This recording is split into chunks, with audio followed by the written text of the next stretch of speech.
breathalyzer. Just there's one space that's confidential. Every time.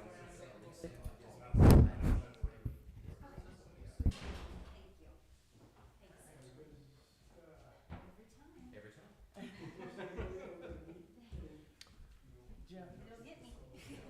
One of these years, it'll just. You got 7 years of film. Is that right? Hi, beans on my teeth. Okay, great. That's good to know. Hey, y'all. Hello.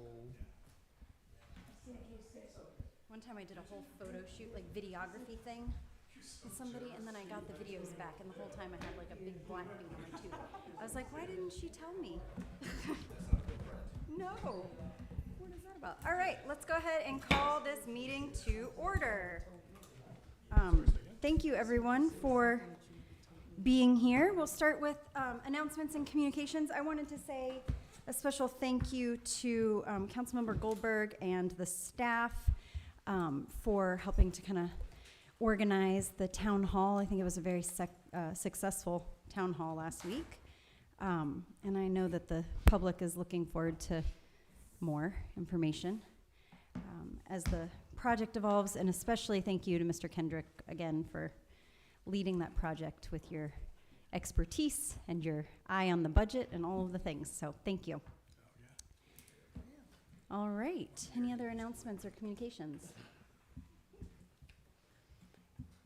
All right. Seeing none, do I have a motion to adopt the agenda of the day? I move that we adopt the agenda of the day. I'll second that. Yeah, all in favor? Aye. Great. All right. Do I have a motion to adopt the minutes? I move that we adopt the minutes. All right. All in favor? Or second?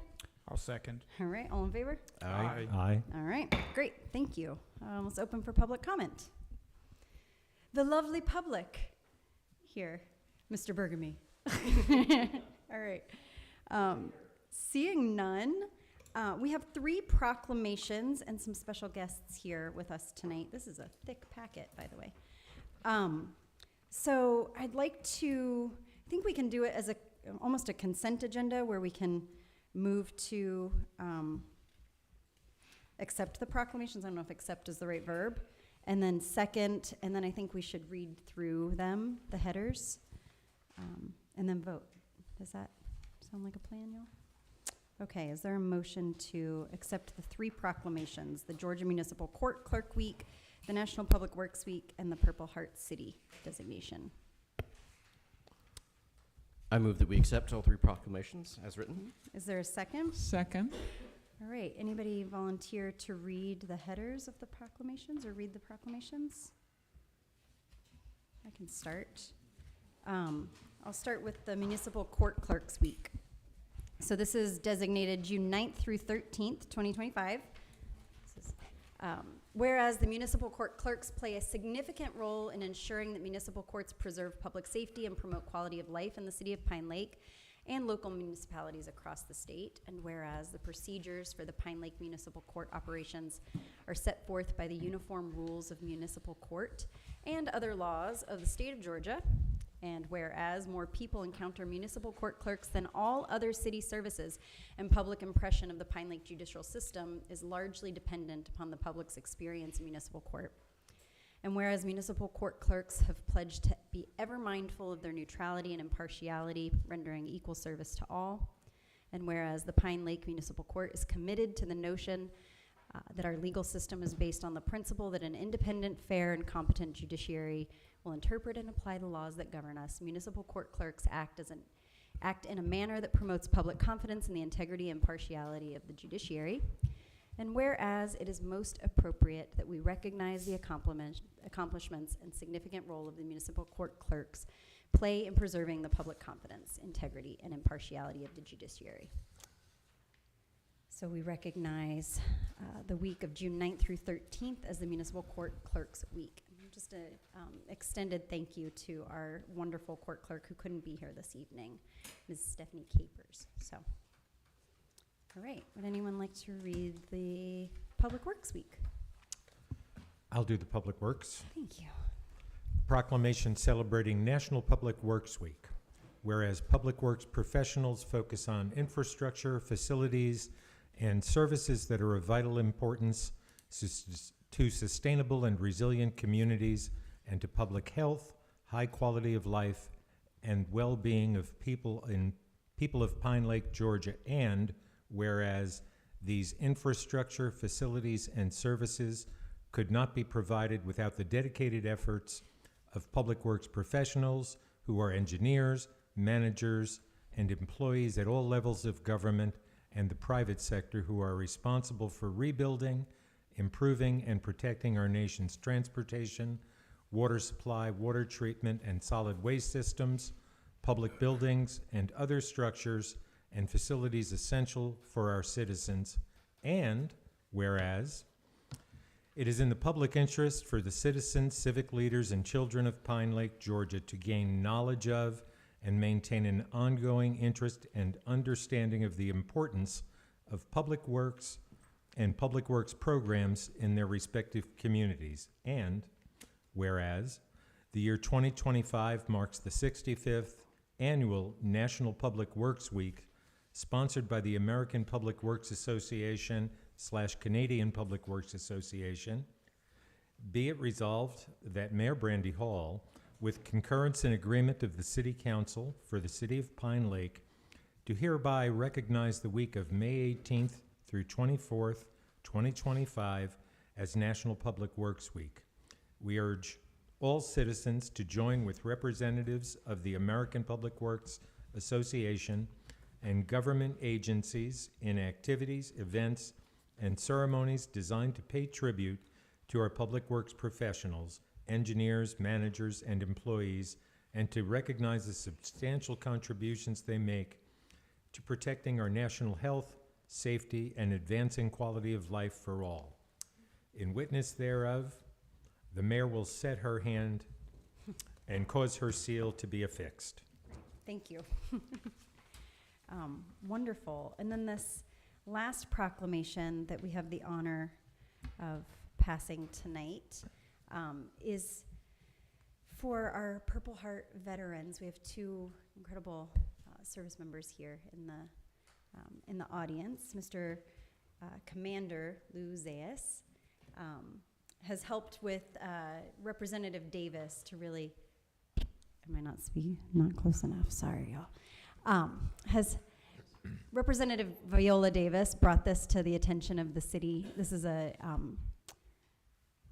honor that is really, I just want to say thank you so much for your service and for your sacrifice, and to all of the veterans who have paid the ultimate cost. I know this is a personal cause to many of us here, so thank you for being here. All right, anyone like to read the proclamation? Thanks. City of Pine Lake, Georgia proclamation, whereas the City of Pine Lake has a great admiration and the utmost gratitude for all the men and women who have selflessly served their country and this community in the United States Armed Forces. And whereas the contribution and sacrifices of the men and women who served in the armed forces has been vital in maintaining the freedoms and way of life enjoyed by all our citizens. And whereas the Purple Heart is the oldest military decoration in present use and was initially created as the badge of military merit by George Washington in 1782. And whereas the Purple Heart was the first American service award or decoration made available to the common soldier and is specifically awarded to members of the United States Armed Forces who were wounded or paid the ultimate sacrifice in combat with a declared enemy of the United States of America. And whereas the mission of the Military Order of the Purple Heart is to foster an environment of goodwill among the combat wounded veteran members and their families, promote patriotism, support legislative initiatives, and most importantly, make sure we never forget their historic deeds. And whereas the City of Pine Lake, Georgia, appreciates the sacrifice our Purple Heart recipients made in defending our freedom and believe it is important that we acknowledge them for their courage and show them the honor and support they've earned. Now, therefore, the mayor and the City Council of City of Pine Lake do hereby proclaim Pine Lake, Georgia is a Purple Heart City by honoring the service and sacrifice of our nation's men and women in uniform, wounded or killed while serving to protect the freedom enjoyed by all Americans.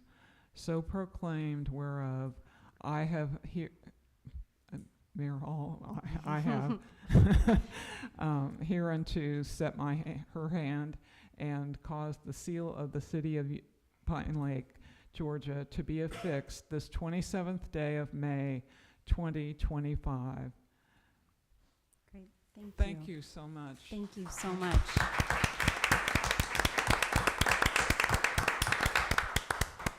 So I think we'll take a photo. I have a signed here, and we'll get a framed one as well. Thank you, Missy. Thank you. And I think we'd like to take a photo and send one to Representative Viola Davis's office as well. Huh? Take a photo. Okay. Should we come down? Sorry. It's a runaway.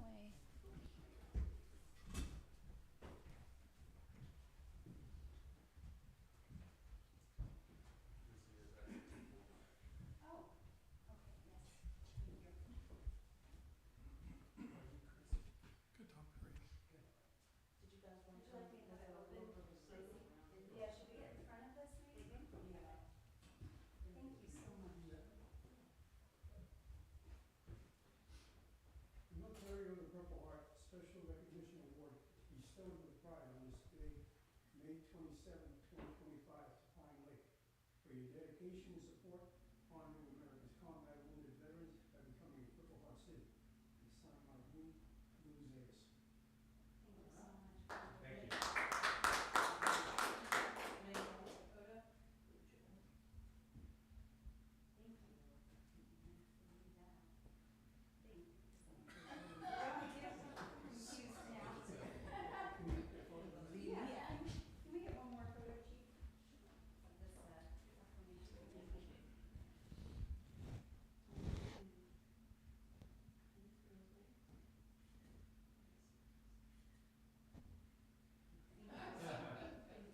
Thank you so much. Thank you. Thank you. Congratulations on your leadership. Thank you for your service.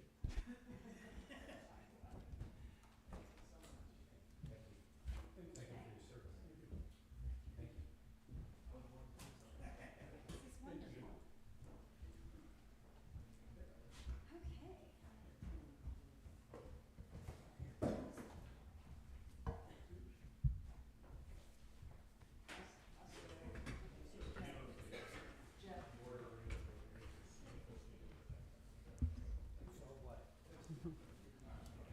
Okay. Okay. Great. So, yeah,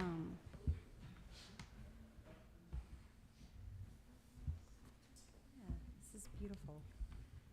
All right, moving on to the consent agenda. Do I have a motion to accept the consent agenda, adopt the consent agenda? Do we need to break out any of these, or are we just saying all at once? All at once is the consent agenda, Okay. Unless, if there's a motion to adopt. We do need to break out the Pride Lake We need to break out the Pride Lake one? just for clarification. Okay, we pull it out of the agenda. And put it as If a- you want to, which okay. one? Pride Lake, number 4. Okay, so, is there a motion to adopt the consent agenda, but we'll move item number 4 to new business? I move to adopt the consent agenda and move resolution, is it? R 2025. R 2025-33, Pride Lake Memorandum of Understanding to new business. Okay, second? I'll second. All right, all in favor? Aye. Great. Okay, new business. First one we have here about the auditing services. Hello, Mr. Lamont. Good evening, Mayor, Council. This RFP, as you may be aware, our auditor retired as of last year, and we've been diligently searching for a new auditor. We've put it out for bid and received a bid back. We only received one bid. I'm familiar with this firm. I haven't worked with them before, but I'm familiar with them. They're out of Macon, Georgia, and they have all the qualifications that we're looking for in the RFP. There's one last step that I like to do, and we're gonna have our acting city clerk check the 3 references for them, and the pricing was provided as well. So I'll Okay. take any questions that you may have about the bid. Or, yes, ma'am. What is the I can't find it right now, but the individual audits on, are those, there's a base price, then there's single item. Is that an audit on a finding that No, ma'am. is that's required? I'm not familiar with that. We've never had that before. Yes, ma'am. That's like if we have a separate, like ARPA, like we had ARPA. There may be a single audit for that, but particular programs that we get funds for, that may be required to have a single audit for that. Okay, so like a SPLOST or something like that needs to be audited specially? I mean, I'm not saying that one, but something like that? But SPLOST is usually always included with the regular audits. But if we get funds like ARPA, if the president awards some funds, those type of things may require a single audit. Okay, so they require it, and that's what he's talking, I mean, whatever the grant or the program or whatever, They they require ask for a special audit, and that's what those are. Yes. Okay, Yes. okay, thank you, okay, was not clear. It also mentions in there that a specific audit of the DDA, there was something specifically mentioned about the DDA. Is that, we have not had that also in the past. Is that something that we should have had before, or? If there are special audits that need to be done, because some DDAs have special programs where they've joined up on certain levels and they need to be audited, that's why the auditor included it in as well. That doesn't mean that we have to have it here, but they wanted to include it just to be comprehensive. Okay, so that's a possibility, but not necessarily a specific thing. Okay. Great questions, thank you. Okay, is there a motion to adopt Resolution R 2025-35, the acceptance of the bid for auditing services, auditor request for proposal, RFP award? I move that we adopt that resolution. All right, is there a second? I'll second. All right, any discussion? All right, all in favor? Aye. Aye. Great. The resolution passes. Thank you. Thank you, Mr. Lamont. Okay, Resolution R-2025-36. This is City Manager Hawthorne. Oh, or you. I'm just here to Will you do it? assist. Okay, great. I see you're still there, so, okay, great. So this is for the. I'll start, Mayor. Okay, thank you. We did, if you had a chance to look at the resolution, this is more about establishing the process with dates and times. And I have made a recommendation of a tentative millage. There's a question of if that's actually needed by the council. I know the city attorney, and I'll let him speak for himself, is more comfortable going through the process, but I chose to follow the template essentially that you all have used in the past of setting a tentative millage. And setting that tentative millage, it then, I guess, sets off the number of public hearings that are required. If we assume that ultimately at the end of June, I believe it will be, when you adopt a millage, that it is higher than the rollback rate, then we would have been required to go through 3 separate public hearing dates. The public hearing dates that are listed in your resolution have been amended. Actually, I intended for you to get a replacement in your packet, but you don't have it. But one of the things that the process required is, of course, we have to meet the public advertising requirements. That June 10th date, as we have kind of anticipated that you would approve to coincide with your work session meeting, required us to go ahead with the advertising. Today actually was the deadline. We also had to report to the tax commissioner's office. They wanted to see the actual advertisements just to make sure that they would be correct. But we would like to propose a difference in the timetable that was originally included in your packet.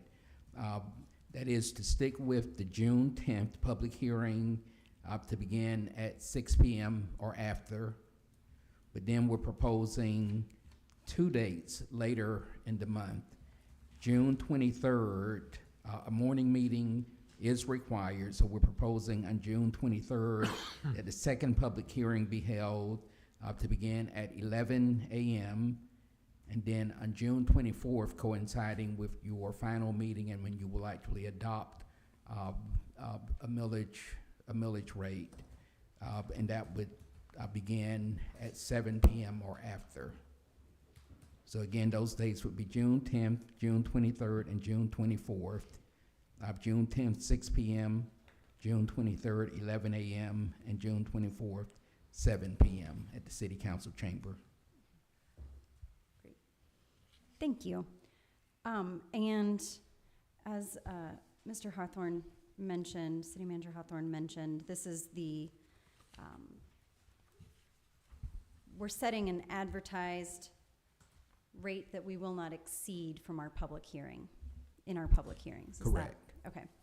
So this is not us adopting a rate without public input by any means. This is just saying it wouldn't exceed whatever it is that we decide. The current tonight. millage rate, 19.4 mils. Okay, 19.4. All right. Mr. Lamont, did you have anything you'd like to add or? I think you covered most of it. I put some calculations in your packet as well that kind of shows you the different breakdowns of if you went to a certain rate. So that gives some options if you decided to go up or go down. And also, there should be some percentages for you to take a look at. But overall, our tax assessed value went up by 5% in the city of Pine Lake. Okay, great. All right, with that, is there is there a motion to adopt resolution R 2025-36? I'll move that we adopt resolution R 2025-36 With those changes. with the changes recommended by Mr. Hawthorne. All right, is there a second? I'll second. All right, any discussion? All right, all in favor? Together. Aye. All right. Great. Thank you both. All right. Next on the agenda, we've got this beautiful public nuisance ordinance that Attorney Balch has been working on. Thank you. Well, it's a little dangerous to call it beautiful, Mayor, but I appreciate the compliment. As It's a big, intended. beautiful resolution. Big, beautiful resolution. Ordinance. You know, Councilman Ramsey, I couldn't help myself, sorry. It was right there. Sorry. you know that whole edit button thing I have in my head, it's working really hard right now. I just have to stop. This is the first read of this ordinance, Mayor and Council. It is ordinance 2025-02. And it is an ordinance to amend Chapter 16 of your Code of Ordinances to provide for public nuisances. There are changes that have been made from the first discussion we had at your work session to tonight's version. What you have has both yellow highlighted additions as well as red strike-throughs for things that have been removed from the proposal. I know Councilman Torrent has a number of questions in particular. Let me just highlight a couple of things briefly.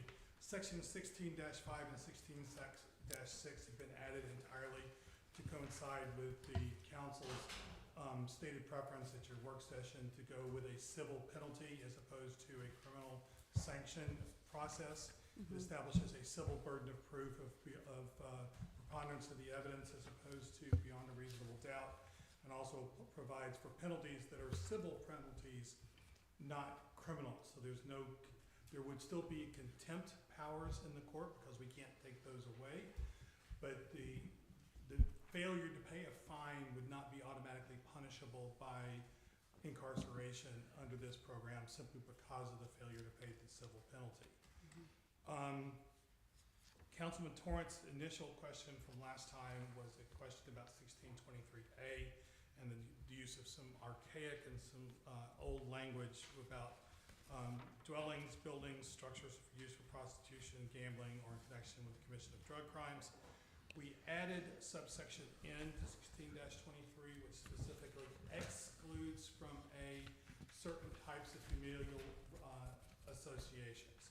And it was designed specifically to address Councilman Torrent's primary objection, as I understood it, and to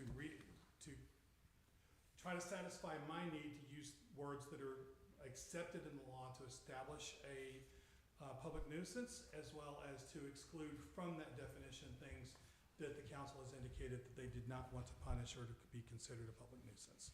So that was one mission we tried to accomplish.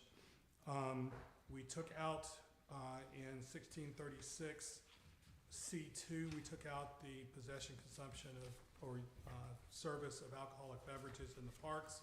We also took out number 14, swimming, and then renumbered the original 15, which was vehicles, into number 14. Other than that, most of the discussion in here is fairly self-explanatory. We've received no input from anybody in the community reaching out to want to ask questions to my office about any of this. So the communication that we are having here and any public comment we get later in the meeting will be the input that we've had in order to guide our what the final read looks like. Okay. There is not a prohibition for further amendment at your final meeting and final action next month on this proposed ordinance or set of ordinances to further amendments. So if we come out of tonight's meeting in response to Councilman Torrent's questions and concerns that we have things that need to be addressed, then we can still address those and make those changes and not have to do another first read and a second read for final approval. Okay. Is this live on the city website? Yes, sir, as part of it. Okay. And I need to confirm with the acting city clerk, but it's also supposed to have its own specialized link on the front of the landing page for the city's website to get to it as well. So I'll just make sure that that's actually there after the meeting tonight. Okay. Councilman Torrent, I'm not trying to usurp the mayor's role of running the meeting, but I know you've got the most number of questions. Can I move on to yours, please? Let's go. Okay, so let's start with 1636. Yes, sir. Number 5 talks about tents, canopies, and temporary structure or shelters. Noting that sometimes tents are put up in canopies for different celebrations. People use them on the beach, and then people have them in the park itself without special permits. And I just wanted to make sure that that we are making those illegal.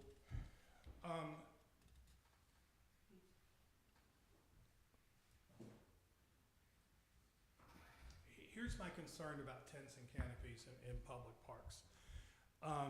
They tend to be both a trip hazard because you've typically got to tie them down in some way, in other words, because Atlanta, we're always going to have wind no matter what time of year it is.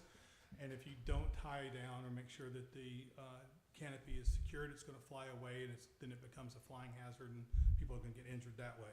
So my concern with canopies is that if it's not as part of a structured special event or some sort of permitted area, then you have those trip hazards with little kids running around not paying attention and either clotheslining themselves on a tie down or tripping over tie downs and causing injury. So that's my public safety concern. From a additional concerns I have about the erection of these temporary structures is they tend to be exclusionary. And by establishing a fiefdom, if you will, if I can use that word, over a particular area in the park, you are, by symbology, excluding other people from that particular locale. And I have always viewed parks professionally and personally as a space that are to be open to the public generally. They're a traditional public forum under the First Amendment, so they are a place where we have the least restrictions on public speech, and to have things that are exclusionary, I think, is anathema to a traditional public forum like that, as well as the ability of people to speak freely and to act freely as they enjoy the outdoors and the public's amenities. So I have both a public safety and a public policy objection to your concern. I will, of course, do what the council suggests. However, I want you to be aware of those two things, my professional concerns in those regards, as you work through this and make those choices yourselves. Okay, thank you. Does our permitting for land use now, acting city clerk, does it make a note for canopies and tents to make it just part of the process of using one of our facilities or using the park? Not to my knowledge, there's nothing that specific. Actually, those type of canopies actually those type of constructions are actually prohibited. They're not allowed.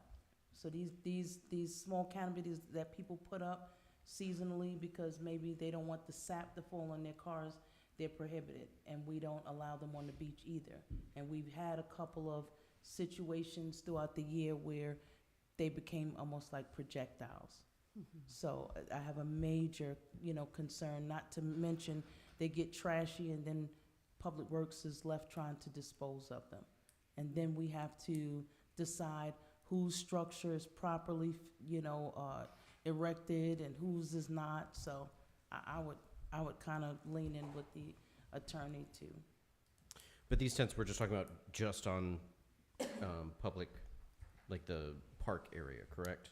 Not people. That's what I understood your question to be. Yeah. In 1636C, yes, you're talking about things that are allowed to be constructed for like a temporary purpose at the beach or in one of the parks or near the tennis courts, those kinds of places. So like for the pollination celebration that we just had, there were a number of tents, canopies, and things like that, and that's not covered in our land use permit, I It think? says under city-sponsored special event, it's authorized. Next, so shelter except by special permit issued by the city or pursuant to an authorized and city-sponsored special event. So I would assume like all the Pine Lake festivals would fall under that. Is that correct? That's a fair reading, Mayor. I don't know that I had that actually in mind when we wrote this. Okay. But yeah, that's a fair reading of that exception that would be allowed for Juneteenth, the Lake Fest. Lake Fest, all those Right. kinds of things, yes. Okay. Anything else about tents? Mm-mm. Thank you for laying that out. Yeah, thank you. Let's move on to open fires. There have been luau's on the beach before, with police permission and, 6 open fires, Right under the smokers and grills. Are we saying no more? Can you get a permit to do a fire pit on the beach? Not currently, as I understand your code.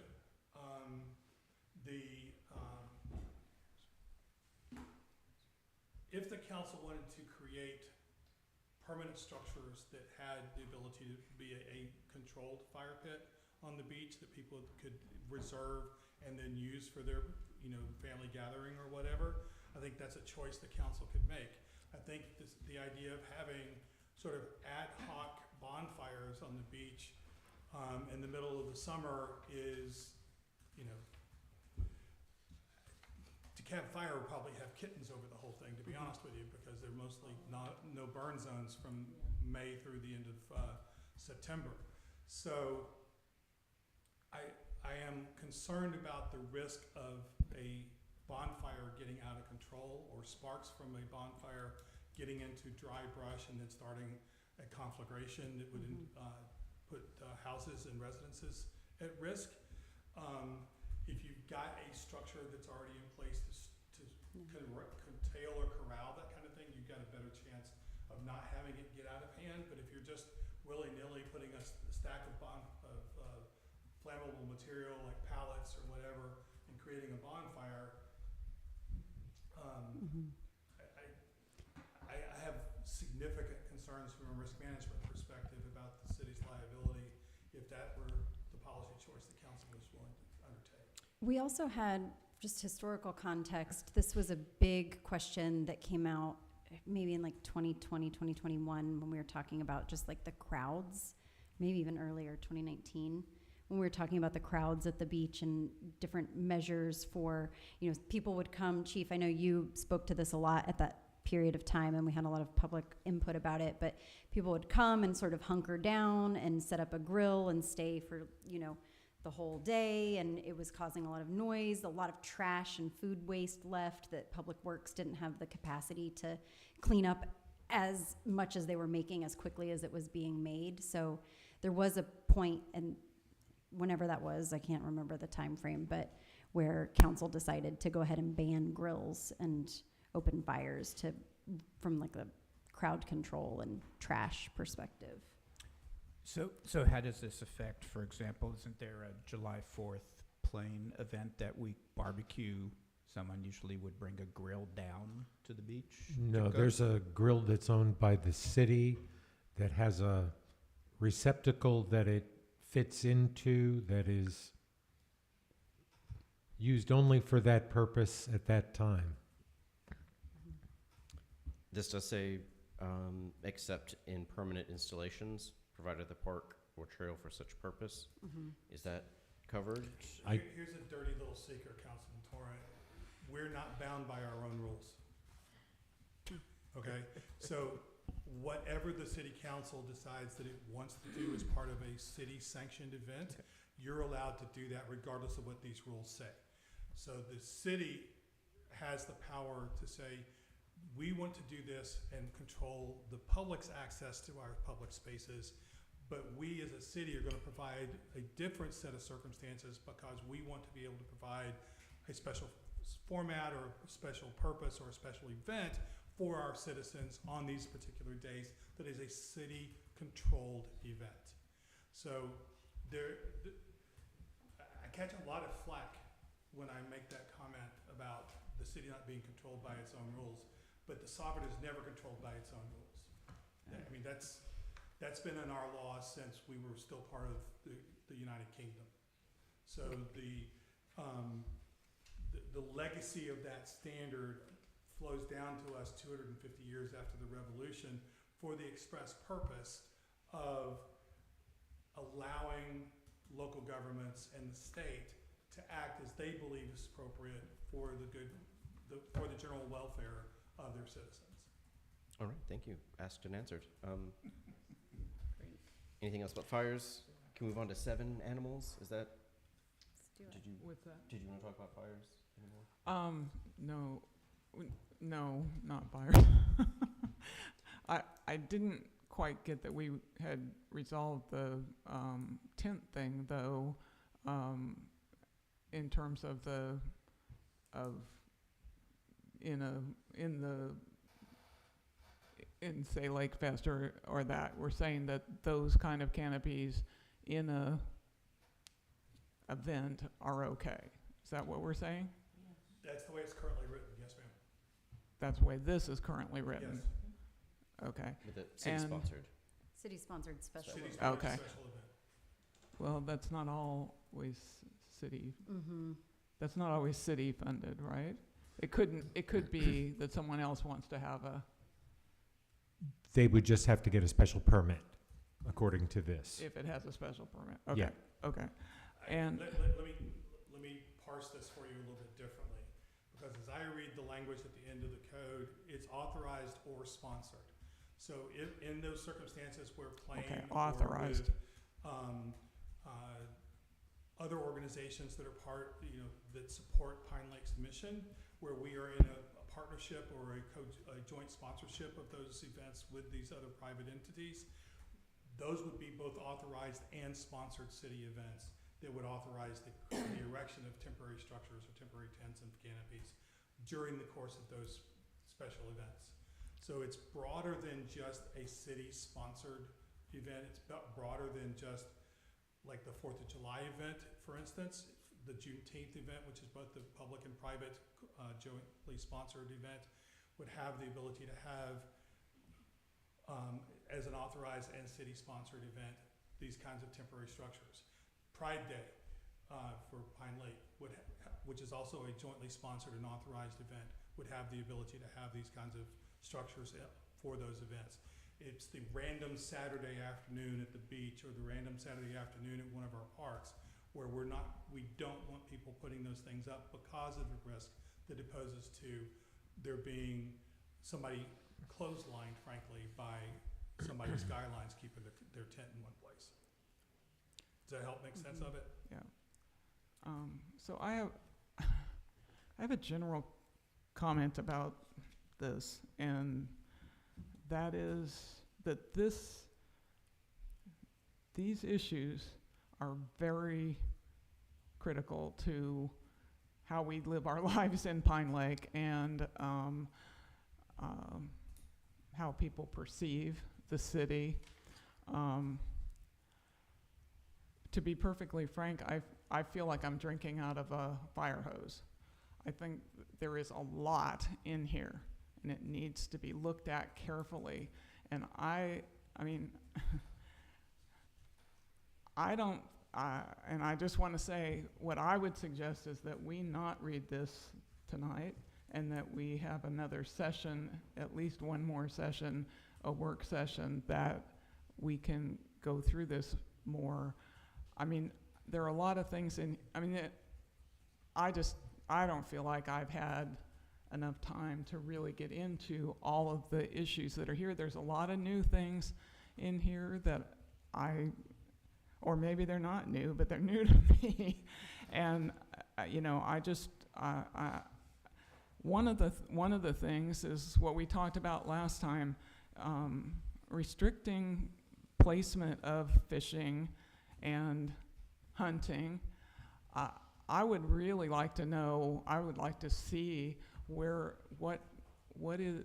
does it say that we can't do that? Because, I don't know how to look it up in the law, but I Googled it after the meeting last week, and where can you fish and where can you hunt? And it didn't look to me like it was as specific as you said. And I think it's very important for our parks and stuff that we be able to do that. For example, the bridges.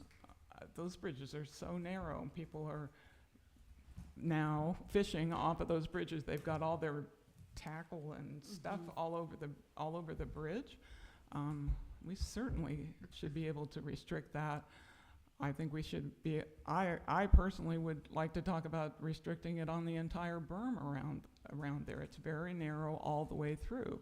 You've got people, anyway, that just happens. That's one of the things that concerns me, but there are a lot of things in here, and I guess I feel a little bad, like, I should have been able to get this digested and understood, but this is a lot of material, and I just think we should go slowly on this. Once this becomes an ordinance, it's an ordinance, and it's not going to get changed for a while, and I think we need to take time to get it right. We don't have to vote on this tonight. Like, we don't have to vote to approve everything tonight. There is no vote tonight of any kind. This is a first read only. Your charter requires 2 reads of an ordinance before it can be adopted by the council. But the first read is simply informational, which is why we're having this conversation. And because I knew from our previous conversation at your work session that there were questions and things that you had asked for that I wanted to make sure that you saw, I had listened to and gotten accomplished for you. And then there were additional questions that were communicated to me by email that I wanted to make sure that you got answered to. So there's no action being asked for on this tonight at all. But if Councilman Bordeaux's suggestion is adopted, then we will withdraw this as a first read tonight because the 2 reads have to be made in consecutive regular sessions of the council according to your charter. So we would have to withdraw this as the first read and then move it to your first meeting or your second meeting in June, which would then be the action meeting, would be your meeting in July. So So we, can I just ask you a question? Can we do the second read at the scheduled voting meeting in June, but then not vote until July? Leave this as the first read, do the second read in June, and then pass the ordinance in July? that's not the way I read your charter, no, sir. The second read is the place where we ask for. We have to action. vote then. So if and the first and second reads have to be in consecutive meetings, so this could serve as the first read and then a vote in July. We would have to do another first read for your meeting in June and then a second read for your meeting in July. Okay. So my thoughts are, I know I've had at least one phone call with a resident who actually has read this, and I hadn't at that time when I had the phone call. I'm just wondering if we've also given the residents enough time to really look through this as well. And we could publicize it again more intentionally in the news blast to seek input. Whether we get it or not, that's not in our control. But I think this is so all-encompassing, and I know initially we started talking more about the abandoned, neglected properties, and this is all part of the bigger ordinance, which is a lot. So is the thought then, if we were to withdraw it, the work session, we really dive into this? We've had another 2 weeks of our time to read into it, and also 2 weeks to potentially get public comment and input. And then the work session in 2 weeks would be the first read. The first No, read has to be still a has to be at a regular session. session. At regular, The so it would be a session would not month. be- The first read would not be until your June 24th? Yeah, I don't have June your calendar in front 24th. of me to answer the question. It's June 24th. If I can, Mayor, to go back, I need to go back and try to answer the question that Councilmember Bordeaux asked. The code section in Georgia Code that restricts local government's ability to regulate fishing and hunting is 27-1-3, particularly subsection H. And it reads, except as otherwise provided by general law, the power and duty to promulgate rules and regulations relating to hunting, trapping, and fishing rests solely with the Wildlife Management Board. No political subdivision of the state may regulate hunting, trapping, or fishing by local ordinance.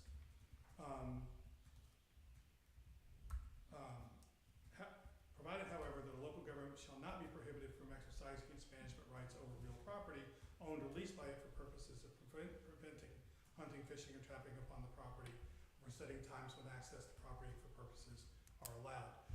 What that means, and I read it quickly, and I read it not entirely verbatim, but what I understand that to mean, as it's been interpreted by the courts, is that you can set times by which people can fish at the lake, for instance, but you cannot exclude fishing or regulate how the fishing occurs at the lake. So you can't set aside areas in the lake where fishing is allowed or not allowed, because the statute says all we can do is regulate the times.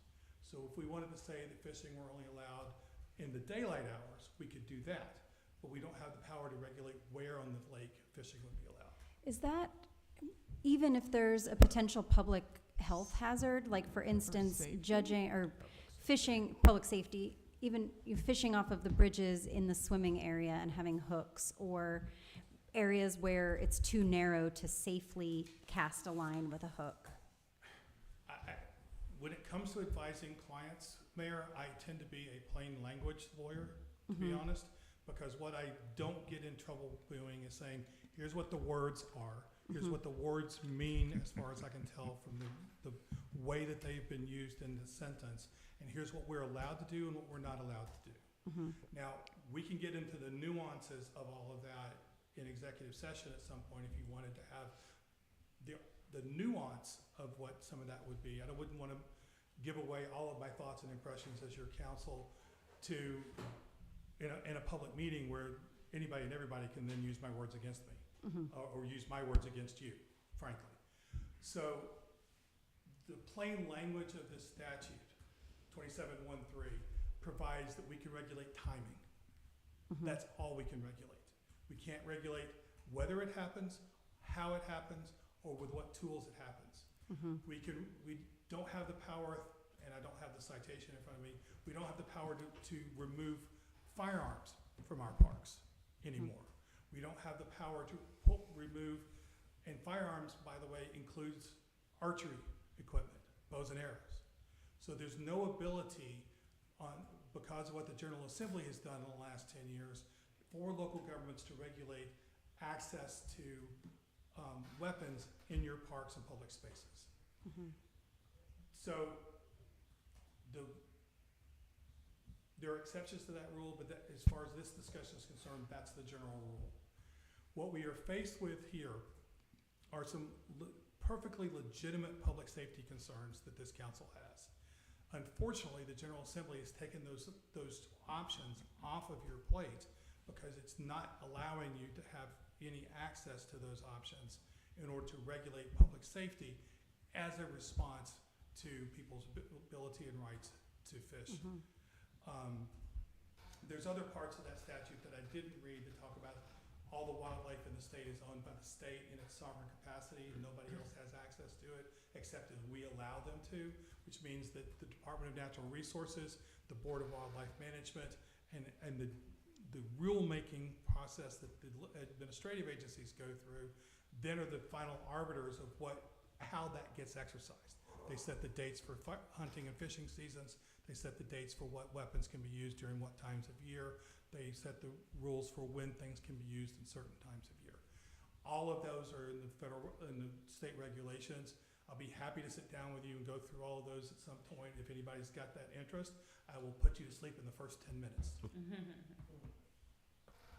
Okay.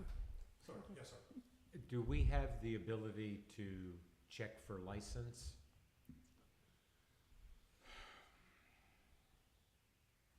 That's an open question. There's not a clear answer in the code to that question. The way the code is written, the way the regulations are written when it comes to licensing, is that the Department of Natural Resource officers have the power to check for licenses. It does not say that local law enforcement can't, but there's a strong implication in the regulations that they are not authorized to. There's not a case, and there's not clear language in the regs, is what I'm trying to say, that answers the question, but there's a strong inference from what the language is used that local law enforcement's not allowed. Just like local law enforcement's not allowed to ask if you're carrying a weapon if you're in a public park. Which is why we ask when there's an issue. Which is why we ask when there's an issue, because the law can be kind of ambiguous. So if someone is misbehaving, or we see a lot of horse playing, or something that we can articulate as being unsafe, then we will inquire as to, do you have a fishing license? Here's a quick way, and give you kind of little idea and tutorial about fishing. So we try to be creative with that enforcement of that. So speaking of hypotheticals, Yes, sir. you're talking about, one is, it sounds like there's no local control in that context. There's now a popular way of people fishing using bows and arrows. So hypothetically, someone could go and be fishing using a bow and arrow in the swimming area that's designated as a swimming area, and we cannot stop them. Right, or crossbows. Handheld crossbows, like little pistol-sized crossbows, yes, sir. Absolutely true. So, let me ask you, there's no control over fishing? For example, what I saw on the bridge was two fish about this big that we're laying on the bridge. I mean, in most places, I mean, a lot of places, you can say it has to be a certain, the fish has to be a certain size, otherwise you're depleting the lake because you're taking the small fish. Can we regulate that? That's already in the state regulations. Size and species or minimum size and species are regulated by the state regulations. So the basis of that regulation would preempt any additional regulation the city wanted to undertake because the state's already occupied the field for that regulation. But can we enforce the state regulation? I'm just going to give you the same answer I gave you about the checking on licenses. It's not clear whether this local law enforcement can do that or not. So what would your advice be? Should we do nothing, or should we assume that we can until we're told that we can't?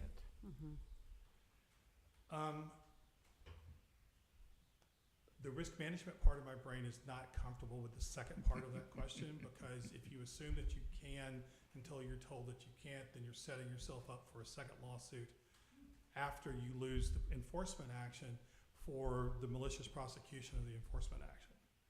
So the challenge that we face— Would that hold up if it's actually ambiguous? in the current climate, yes. So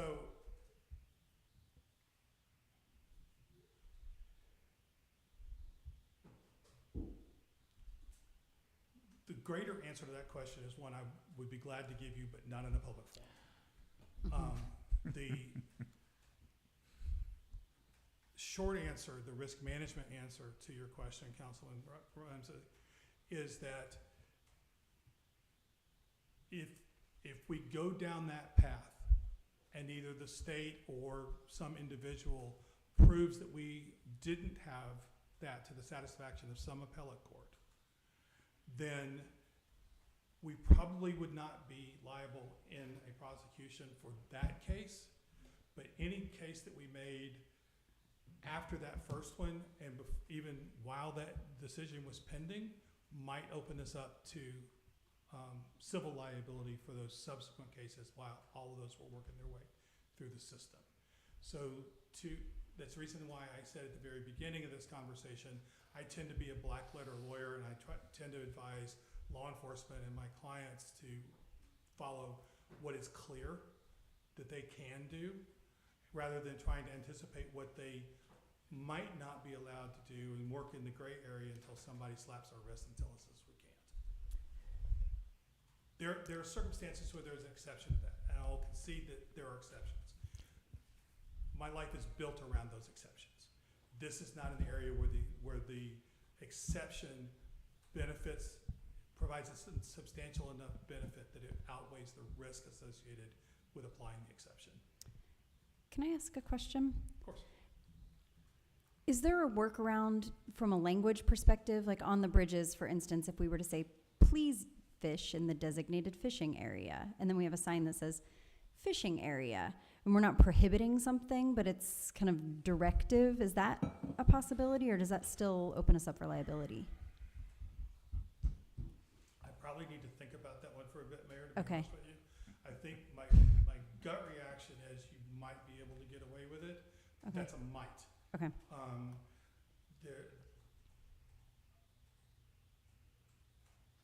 Knowing that it wouldn't be enforceable. I'm walking myself through the parade of horribles that I can see coming from that decision. Mm-hmm. And the chances of it being upheld, I think, are probably pretty low, to be honest. Mm-hmm. But it doesn't mean that it's not worth trying. And that's again, there's a continuum here. There's not Mhm. there's not a big thick line in the dirt that says cross here and you're in trouble, right? Mhm. There's a continuum of space within which government can or ought not act. And there's two pieces to that analysis. One is, what is the benefit you're trying to accomplish? And then once you identify the benefit, you then say, all right, what are the risks we face in order to get that benefit? And then you evaluate independently whether the risks outweigh the benefits or not.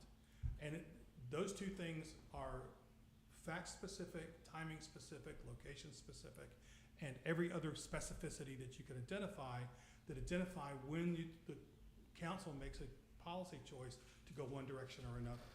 You have to identify all the variables that you can reasonably control and articulate for what the benefits are, and then do the same thing on the risks, and then decide for yourselves where you fall on that analysis.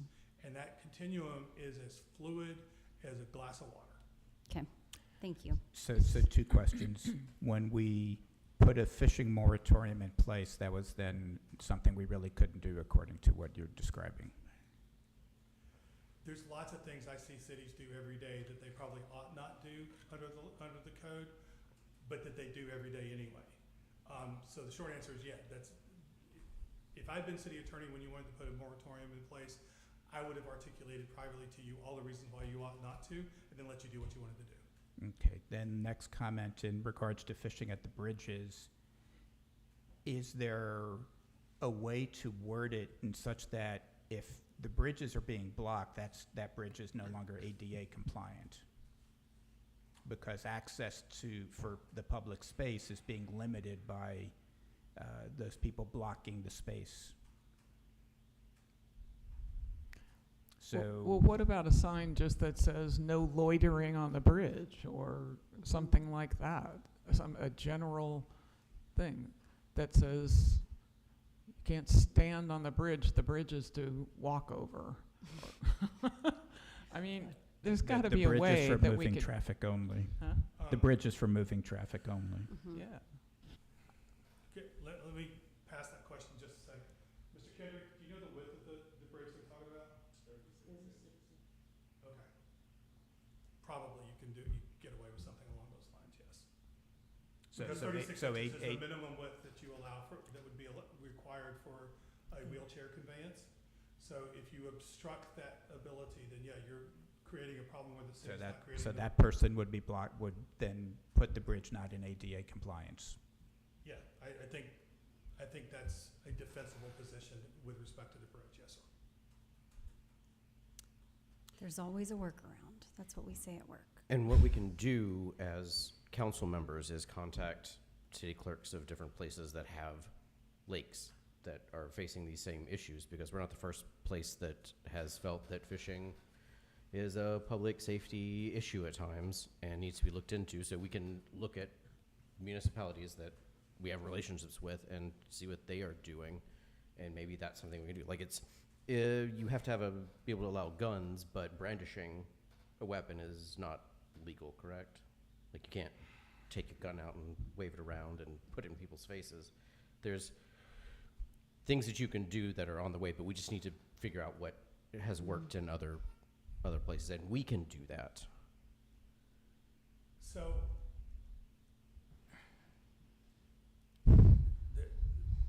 the issue with firearms is one that people in my world debate on a daily basis.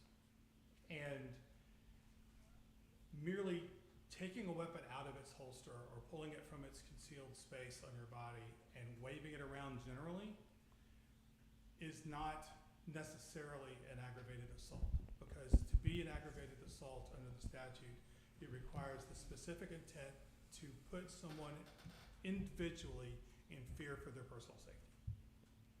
And if you can't prove that the person holding the weapon had that specific intent, you can't prove the aggravated assault. Therefore, there isn't a crime for which you can arrest them, even if you might have a reasonable belief objectively that what they're doing is felony stupid. Okay? So when I have this conversation with my friends in law enforcement or my clients who are county sheriffs across the state, we always go back to what can you prove? And when it comes to subjective specific intent of the person brandishing the firearm, you have to be able to have somebody who was present, who observed their conduct, say, I was afraid because of what I saw them doing, and then determine whether or not that fear was reasonable based on where they were at the scene. So you can never prove what's going on in somebody's head directly. You can only prove it by inference. So by inference, if you have a person who's willing to stand up and testify, yes, I was afraid, you can then say, was that fear objectively reasonable? And that's a reasonable person standard in the law. Happens in almost every tort or criminal statute where there's an assumption that a reasonable person in that person's place, because of their proximity to the person, because of what they were saying, the person was saying, because the person was actually speaking at or towards the person who said they were afraid. All of those other circumstances that might be present in that circumstance might provide guidance about whether that person had committed the aggravated assault or not. So if someone were, say, afraid that, and reasonably so, that they're trying to walk by a bridge and someone might hook them with a fish hook and said, hey, I'm walking behind, please don't cast, and they do anyway. Because I think like a big part of the problem is like we're afraid of saying to someone, hey, walking by, please hold your line for a moment. I feel like someone stating that I am afraid that you are going to hook me, please don't. And then if they did afterwards, then that would be a different matter. Does that make sense where I'm trying to go with that? I think let me mirror it back to you, Councilman Torrance, see how close I get, okay? What I hear you asking is if you were walking on this 36-inch wide bridge with someone who's using a casting rod as opposed to a cane pole, and you ask them politely as they walk by, please hold your cast until I get past you, and they go ahead and whip the pole back and come forward anyway, do you have some mechanism for that person to be criminally sanctioned or charged because you were in fear that they were going to snag your head or snag some part of your body with their hook as it came through? Is that fair? I was looking at it more the other way of, to prevent people from feeling afraid, could we put up a sign that says, be aware of people walking around when you're fishing? I don't know. This is a thing that I think that we need to educate ourselves on as council members, and we should do that before we talk about it again, so that we have some basis of understanding of this law that we want to pick apart, which I don't think, I have not done my due diligence in this particular thing, and so once we do, I will have better questions for you then. So we're back to the question about Yeah. you still go back to this as being the first read, or do we put it off basically for a month to research it, dig into it a little bit more, get more, put it out more for public comment, or do we consider this the first read and we go into further discussion before we vote on it the next session? I don't think we could consider this a first read because there are so many questions, but I would like to ask my questions to have those out of the way and understood before we move on, so that when you read through and get your questions together, we don't have to do 50 questions. We can do your 20. I'll have more by then, I'm sure. Yeah. But I would like to go through these, if that's... Go ahead. I mean, So I'd like to say something in addition to a possibility of delaying this. Is there not a way that this can be broken up into smaller pieces?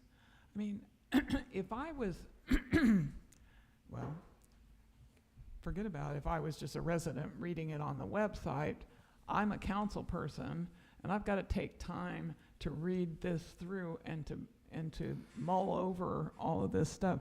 There's, to my mind, so many unrelated, we're talking about derelict properties here. We're talking about, and now we're talking about fishing, and now there are so many different issues here that you need to look into. I would like to see this broken up into smaller pieces so that people can digest it. When you literally, that's how I feel is drinking out of a fire hose. This is too much to try to digest and put together in a reasonable manner to ask our residents to do or to ask us to do. I just think, I think it's too much. This is a lot, and it's not insignificant code. This is very important code to our residents and to us. So, I mean, that's another suggestion I would have is let's go back, take a piece of this, don't do a first reading, take a piece of this and discuss it and then move on. I mean, there's no reason we have to do it all at one time. If you read it holistically, Councilmember Bordeaux, the sections are frankly inextricably intertwined. Things that happen at the beginning apply to things that are at the end. Things that happen in the middle apply to both parts on either side. So the one exception to that probably is 1636. 1636, generally speaking, which is use and access to public parks and public spaces, stands mostly on its own. All the rest of it, the nuisances, derelict properties, blighted properties, the inspections of multifamily housing, the adoption of the International Property Maintenance Code, the noise ordinance, all of the rest of it, all draws its definitions from other parts of the code and other parts of the chapter. So the reason it was written as a whole is primarily for that reason. And I understand it's a lot.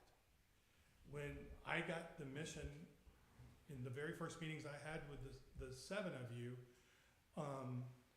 at the early days of my tenure as your city attorney, that you wanted these things addressed because you had these various issues, I knew it was going to be a lot.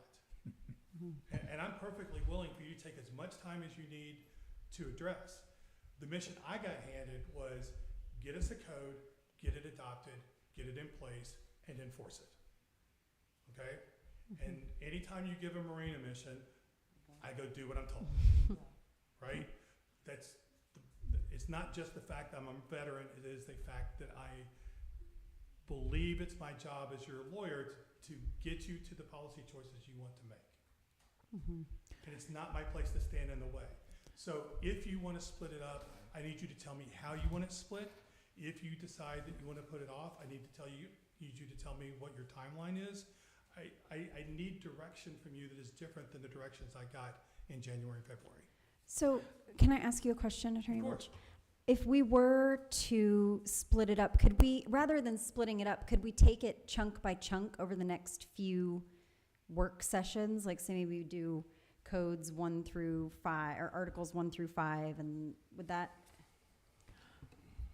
That seems Is it- ridiculous to me. I just feel like we Okay. spend so much time.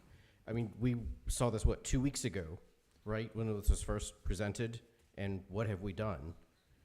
But, you know, we have been There's only- thinking about this for a lot more than 2 weeks. Okay, we've been thinking about this for over a year. It's Agreed. been on our priority list. Agreed. You know, I personally have read through this entire thing multiple times. Yes, it's a lot. I don't disagree with you at all on that. But I agree with the city attorney that it is inextricably linked together. I think the most issues we will have from a discussion standpoint do involve 1636, public space.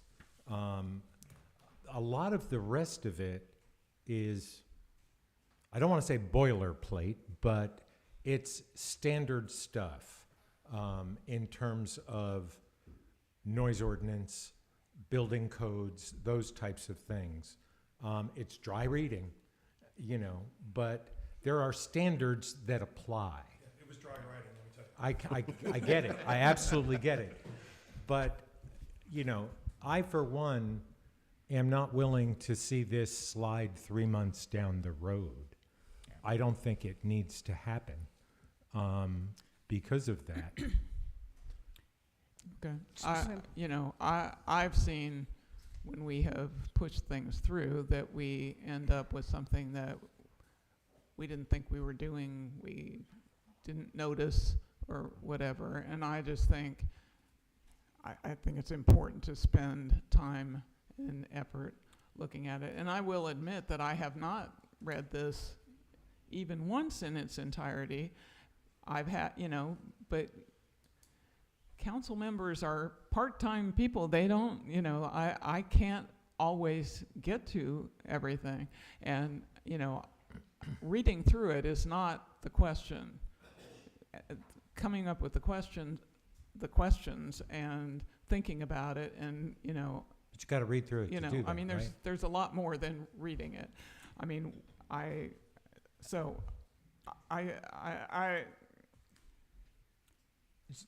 definitely think I still think we should put it off at least for tonight in terms of a first reading, but Yeah. So for me, I Mayor? think there's some things that the questions that I had are things that are more specific. How do we make this fit to Pine Lake? And there's a lot of things that they're all encompassing in terms of the derelict housing and abandoned properties and such that don't necessarily, nothing jumped out at me because that's all pretty uniform. That's pretty standard ordinance, if I understand that correctly, Attorney Belch. Is that correct? That's largely correct, yes, sir. So to me, the questions or the areas that I had some, like, I'm not sure about that, is how do we fine tune some of the nuances of the more minute details of this to Pine Lake, which is control, what can we control in our public space and what can't we control in our public space? We have spent the last 35, 40 minutes talking about whether we could tell people where they can fish or not fish. That we've gotten through basically 2 sections of that in this time. So Right, but we were told 2 weeks ago by the city attorney that we can't tell people where to fish. We might be able to recommend the nice place where they could fish, but we can't tell them they can't fish over there. And we knew that 2 weeks ago. I just checked the city of Peachtree City a moment ago that has 3 lakes, large ones, no power boats on them and so forth. They don't tell people where they can fish. All they tell them is that they need to have a Georgia license, and then they can't take a particular carp out of the lake for whatever reason. That's the only thing. It goes back to your size and species. That's Yeah. related to. So let's figure those out. And Okay. then we'll come back. So I heard a proposal to remove this from the first read. I think that I know you have questions. I know there are questions that have been posed. What I would propose is taking it off of removing it as the first read right now, and then putting it back on the next work session agenda. And Mayor, going could you through call a those. question on that, Call a question? of whether to pull it out as a first read or not? Yeah, I will. It'll Okay. have to be a motion. Yeah, because it's on the agenda. Can we clarify, though, if we table this now, the first read cannot be at our next session, because that's a work session. It has Right, to it would just have to be at a work regular. session. So Yeah, basically, the first read would be in a month. And but then the discussion would be at the work session, more discussion, giving right, more so time to read. we have first read, and then we can't vote on it for another month, because we don't vote on the next. So we read it in a month, first read. Second read would be in the following month. Could be at the end of July. So it's the end of July before we vote on it or not. Before it's adopted as code. Yes, sir. So we're not gonna dive into this anymore tonight because it's too much. I don't understand. Like, this is too big. Let's not talk about it until later. Let's talk about it now. Let's do some digestible chunks. Let's get through so that we can. Well, this isn't a work session, so if, That's the point. the point is, we're either going to do this as a first read and keep going, or if we're going to not do it as a first read, we stop here and we move to a work session discussion. And that's what I'm asking you to call a question on. Yeah. Is there a motion to remove this as a first read? I move that we table this ordinance first read until the second regular meeting in June. Is there a second? Again, clarification. So if this is the first read, we would be, the second read would not be the work session. The second read would be in a month if we kept this as first read. That's correct, yes, sir. And we It's your can next make regular meeting. And we can make some edits, but nothing, can we continue the discussion offline if there's more to clarify between the first read and the second read? Yes, if you want to make more edits, and Councilman Torrent and I can converse offline, and I can address his questions or concerns individually, or I can share my thoughts with the entire council as you direct. But yes, you can continue having the conversation, you can continue to ask the questions, you can continue to talk to your constituents and find out what their concerns or desires are. And then if we get to the work session and you've still got more questions than you have answers, by that point, then you make a decision about what actually goes on the agenda for June, which is your call, Mayor, because you're in charge of your agenda. And then we decide how you want to proceed from there. There is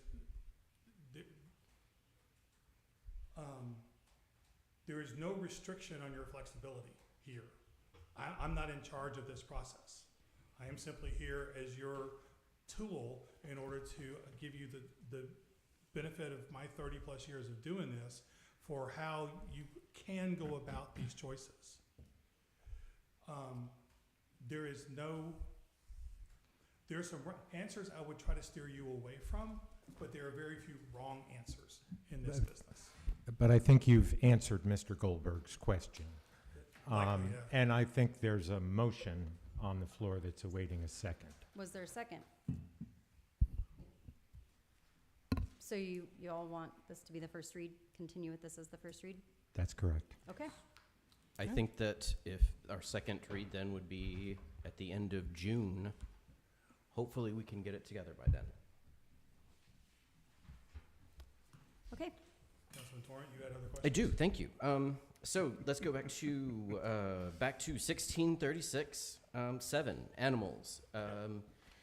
Do we need to mention anything about ADA making exceptions for like service ponies, which I know seems silly, but I have encountered in my own work with the public before?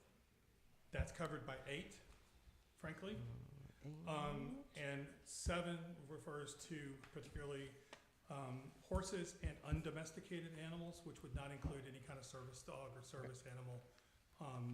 I've never heard of a service pig. I suppose there might be such a thing, but that person and I would have a very long discussion about what emotional support or what assistance they get from a pig. I mean, there's a difference between emotional support and like a service animal. So that's, thank you. You've answered my question. No, you're exactly right. But the service animals are handled independently because they're an ADA requirement. This is talking about our ability to control what types of animals can come in the parks. And undomesticated animals, wild animals primarily, arguably exotic birds would qualify as an undomesticated animal because they were not typically bred as pets.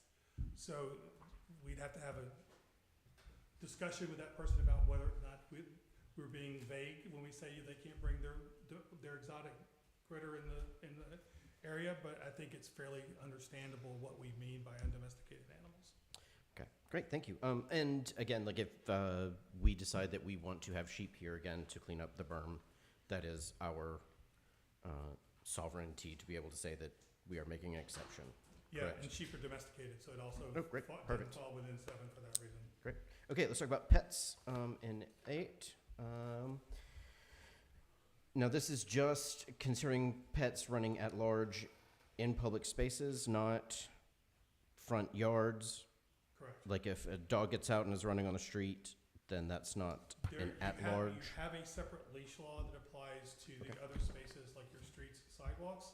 This is specifically requiring all pets to be on leashes unless there's a dedicated or designated dog park, which I'm not aware of Pine Lake having such a thing.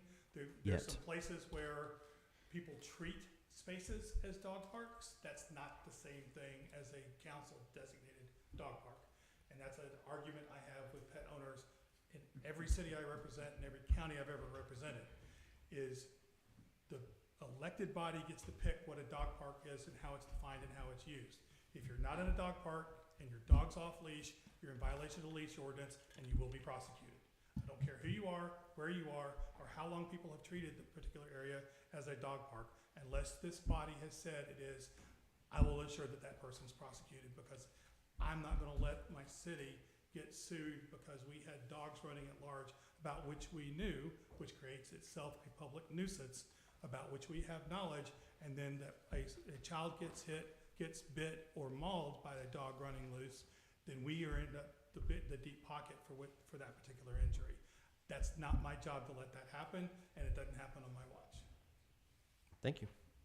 Moving quickly and professionally along to, we're talking about multifamily housing. Yes, There is recently House Bill 399, which talks about owner agents needing to be within the state. Do What we number have? are you on? Huh? Oh, I am skipping ahead to, I guess this is in Article 5. Let me talk. This is where it would go. With 399 saying that you have to have owner agents within the state, what I'm wondering is, can we require that owner agents for, say, apartments live within the county? Can we be more strict than what the state has made necessary? If you ask me that question about alcohol, I would say absolutely you have the authority under the Georgia Constitution to be more strict than the state is. When it comes to multifamily housing, I don't think we have that authority. I don't think, once the state says they have a minimum standard, they have occupied that space, which means the state has preempted any local regulation that would be different or more restrictive than the state regulation. Any comment about that? Because I'm going to move on then to 1604. Is that right? 1604? 16104? That's what I meant. Yes, thank you. Specifically talking about exteriors and exterior lighting and stairwells. I think an issue that we have had here is stairwells, 3 stories where the lights have been out and it's been dark for a while. Yep. Months, half a year. Is there any way to give that teeth so that you can't have unlit and unsafe areas? The Life Safety Code and the National Fire Code both speak to that requirement for commercial spaces. So 16-104 specifically makes those 2 codes applicable to multifamily for individual enforcement within the city. So that is covered by 16104A. Okay, so if we have that issue again, Yes, sir. our renters can let us know and we can, We can provide a notice of violation to that property owner. They have a certain amount of time to fix it. If they don't fix it, then they get cited and we bring them to code enforcement court for a violation or for an infraction of this code section. thank you. I've had that brought up a number of times. Really, 'cause we've done that. What did you say?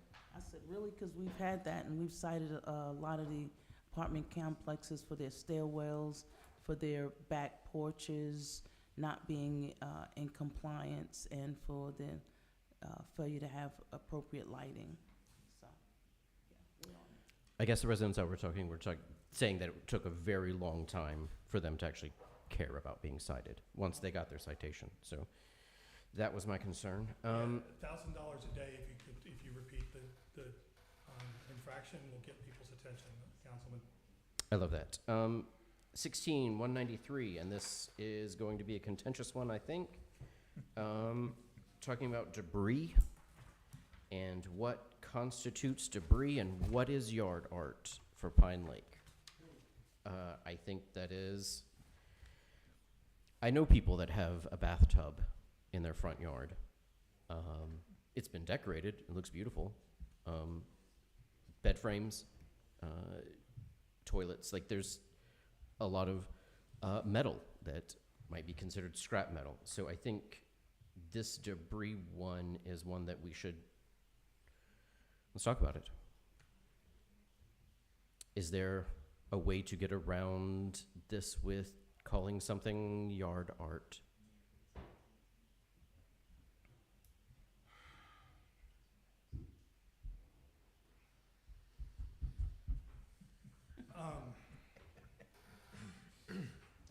Justice Potter Stewart famously wrote in the 1970s, I can't define pornography, but I know it when I see it. There you go. That is an issue in almost every jurisdiction I've ever represented, is trying to draw that line. It is particularly challenging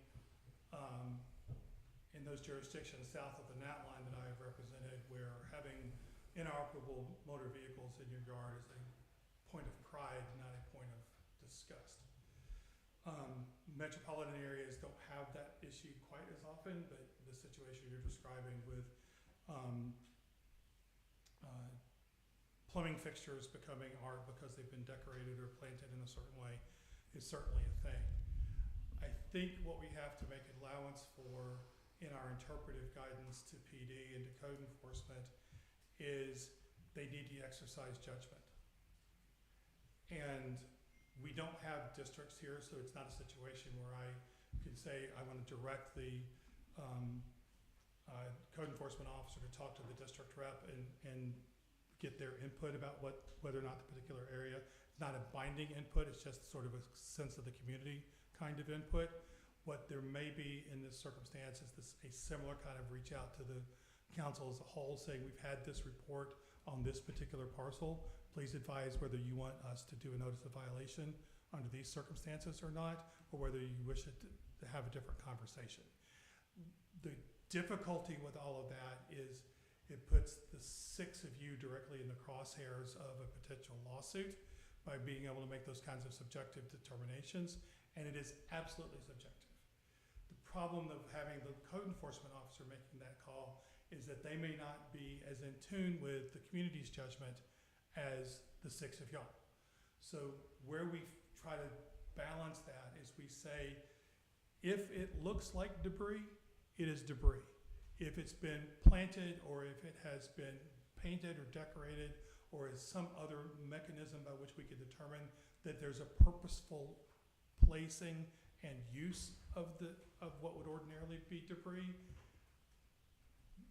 it moves the continuum towards its art versus that it's debris. Councilman Goldberg?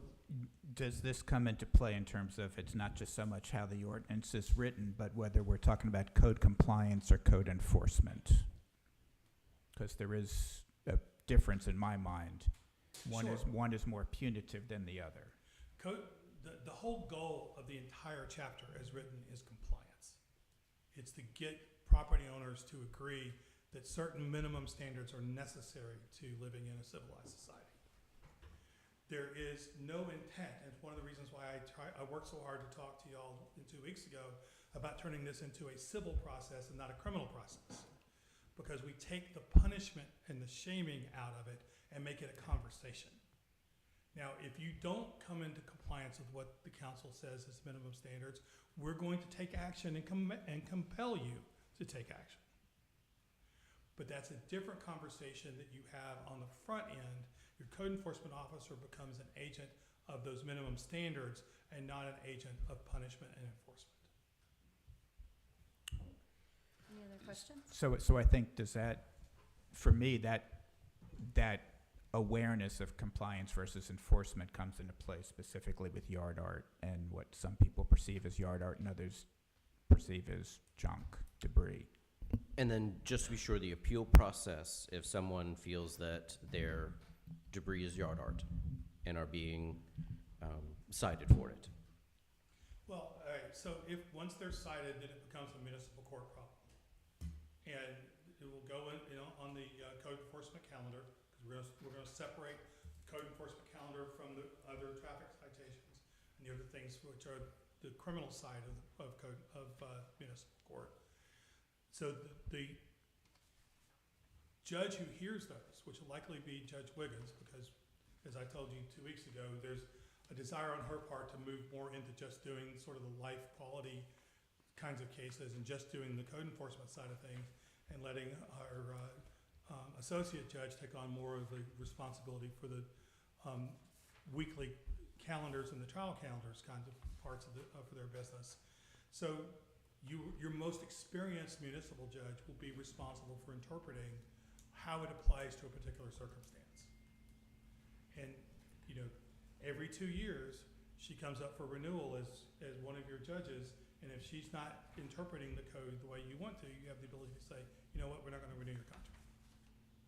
In that middle of that 2 years, removing her requires that she's done something illegal, immoral, or in violation of her duties as a member of the bar.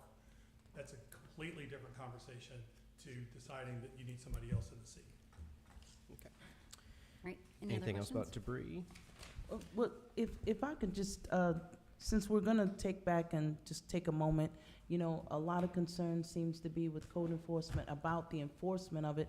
But I think that this is the perfect time, since we're taking the time to really look and see what, you know, what real actions and what real control you guys have, to take a moment to decide upon the standard. Because sometimes what I'm noticing is, you know, to be quite honest, in my subdivision, I could give 3 people on this board a citation for their property. Now, what does that say to Pine Lake?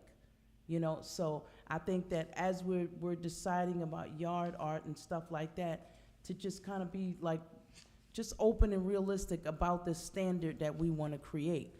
Because hopefully in this whole process, with Chris and you guys, you'll see that this is what we've been trying to work with and politely, nicely encouraging without having Pine Lake in court, because we've had way too much interaction with someone over their property and complying. So we've been tasked to try to find that balance. So it's important that you guys, rather than trying to get the itsy bitsy of it, like Tom said, like, what are we trying to get done? This is you say you want something done. You say this is at the top of your list. This man has a whole list of how to articulate and enforce these things. You know, he's the subject matter expert on it. And now we have to decide what is gonna be our standard. And then I think that makes it a lot easier to move forward and go from there too. Thank you, Chief. Thank you. 16209, and this will be my second to last thing to say. 16209 just felt very vague to me. A disorderly house, disorderly and ill-governed. Just seemed a little. Disorderly house is a technical term of art in the law. Okay. It refers expressly to a house used for illegal purposes. When I was growing up in East Tennessee, we had shot houses. And there were places, I mean, we had blue laws like Georgia had until, you know, the last 10 years or so, where you couldn't buy alcohol on a Sunday. But you knew if you went to this particular house in this particular neighborhood, you could buy a 12-pack of beer. It's going to cost you twice what it cost on Saturday, but you could still get a 12-pack of beer if you knew where to go. That's a shot house. It's a place where illegal activity is going on that is done as part and parcel to the property.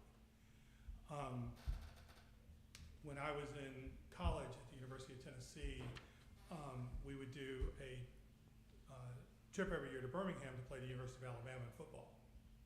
The hotel we stayed at, as part of the Pride of the Southland, was on the west side of Birmingham. And if you walk up this street, across the street from the hotel, about 3/4 of a mile, there was this old fellow who was always sitting on his porch. He didn't ever say anything, but if you walked up and talked nicely to him and say, you know, I'm kind of thirsty. You got anything that I could buy from you? He says, yeah, what you looking for? I said, well, 12-pack of Budweiser wouldn't hurt.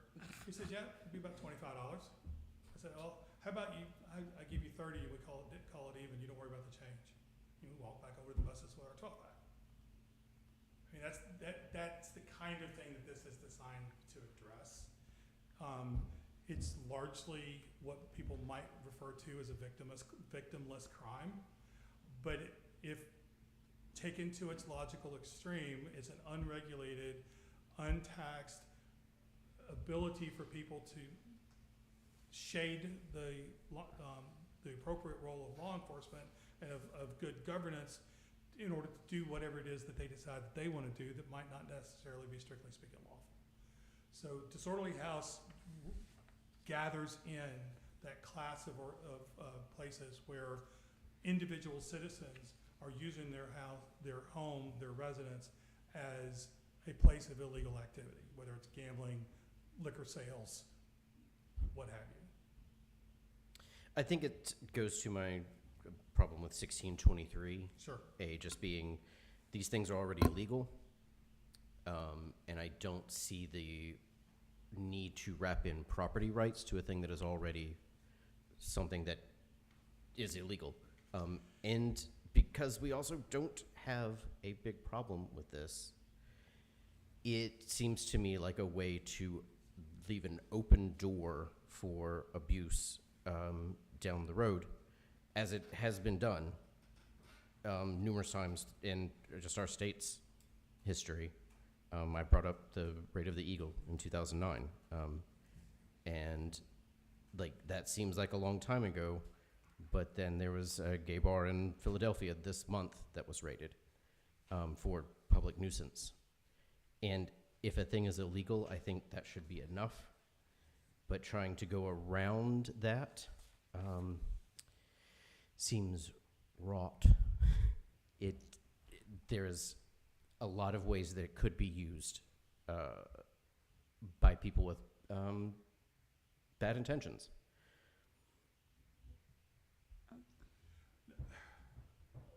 I don't dispute your concerns, Councilman Torrent. The purpose for this subsection being in the proposal is twofold. It provides law enforcement an additional tool to address criminal activity, and it is designed to attach to direct evidence of that criminal activity. So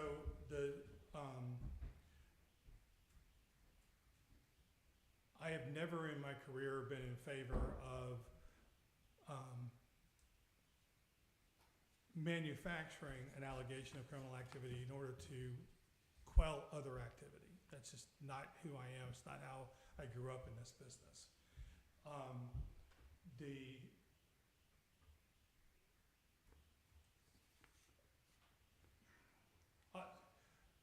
I can tell you that it's not the intent of this section to do any of the things that you're describing, but if it's the council's will to remove 16209 for all the reasons that you've described, I can't tell you that that's a bad call either. Torrance, I can tell you that when I first came here, and not too long after I became chief, we had one suspected meth house and one known crack house, which was the little red house that some folks were living in. And this was a tool that I used to get the property owner to resolve the issue.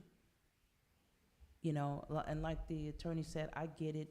You know, we've watched people use a lot of these statutes and ordinances for what they chose to, but the intent of this is it's a great tool.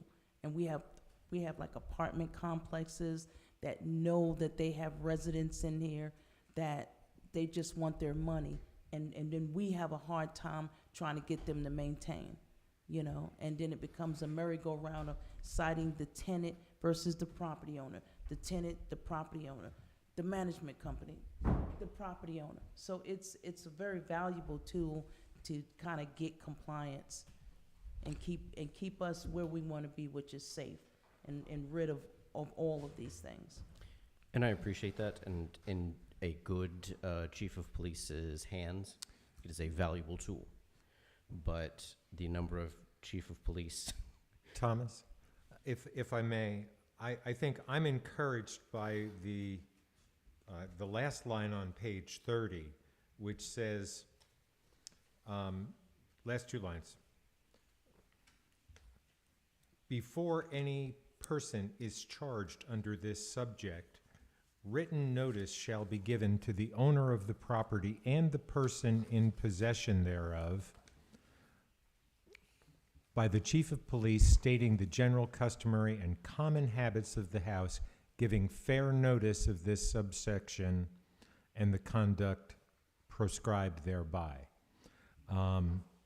You know, we're talking about an interim step that would be taken by the police before any actual action, enforcement action is taken. Is that the correct interpretation? Correct. That's absolutely correct, Councilman, and it's also built into all of these sections that there would be a notice of violation issued, that is, notice that there's a problem, and allowing the property owner or the person in possession to fix it before we cite that person and haul them into court. Great. I appreciate that. Thank you for pointing that out, and thank you, Chief. And So is that more of an issue with rental properties? No, That it you can see be this owner coming occupied in? as well. It goes either way. Because I know, like, when I moved to Pine Lake, the abandoned house across the street from me was a Stop and Cop. Yeah. And cars would show up at all time of days and nights, you know, engine running for 3 minutes, run inside and run back outside. And I watched it happen for Yeah, years. That was a little coke corner. I appreciate this, and I recognize my own. It's real. It's really close to me. I get it. Because I've seen it used poorly by chief of police that are not as commendable and in touch with their community as you are. So I recognize I am a little close to it, and I look forward to talking to all of you in the coming weeks about it to, pull me back from the sledge. But thank you. That is the end of. I relinquish my time. If anybody else has anything? I'm not. I might have missed it, but the big thing for me in terms of the art, vegetation and debris is dangerous and hazardous trees on absentee owners, neglectful owners. And what does a neighbor who has a tree on a property that's next door to them that is threatening their property, and the owner of the property who's out of state says, yeah, whatever. The adoption in the code of the International Maintenance Code addresses the tree issue specifically.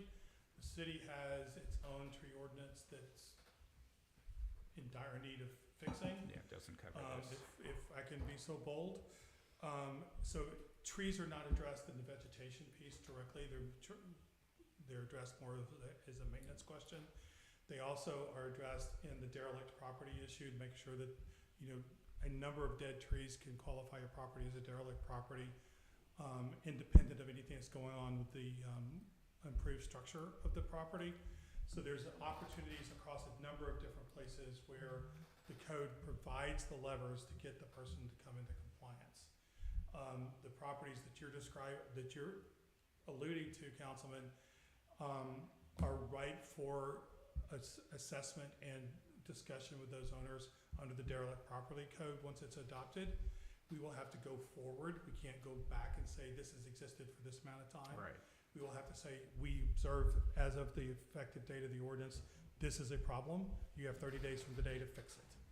So if they choose not to, then the city has its whole panoply of remedies that it can address and undertake at that point if it chooses to. So then, Chief, in your understanding of this, the property, which property I'm talking about, that now every single window is boarded up on the inside, even a glass screened-in porch.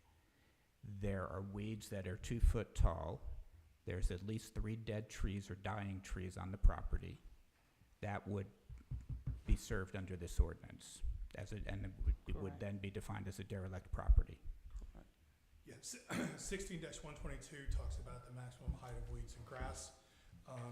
Article 8 talks about the kinds of things that are indication of inappropriate vegetation. And then the derelict property talks about all the various public duties of a property owner. One of the things we require in this, if the property is abandoned and not inhabitable, is that it is boarded up, but it's boarded up on the outside in a way that there's no such thing as aesthetically pleasing once you board up a property, but it's boarded up in a way by which if the city has to gain access to it for some reason, it has the ability to do so, either by administrative warrant or criminal warrant. Okay. Any other questions? I am looking forward to that being addressed once this gets passed. I'm sure you are. Any other questions? No. Okay, is there anyone who'd be willing to read the header of ordinance 2025-02 for our first reading? I can do it. An ordinance to amend the Code of Ordinances of the City of Pine Lake to enact Chapter 16, Public Nuisances, to provide for the correction of Scrivener's errors and for other purposes. Did I say that correctly? Yep. Okay, cool. Yeah, fancy Um, lawyer word for things I screw up in a typo. Got it. All right, let's move on to the last item, which is Resolution R 2025-33. This is the Pride Lake MOU. Councilmember Torrent. And it seems the president of Plain has stepped out. We had a conversation this afternoon, and Plain was concerned about the insurance aspect, and wanted to ask Mr. Balch's advice on when it says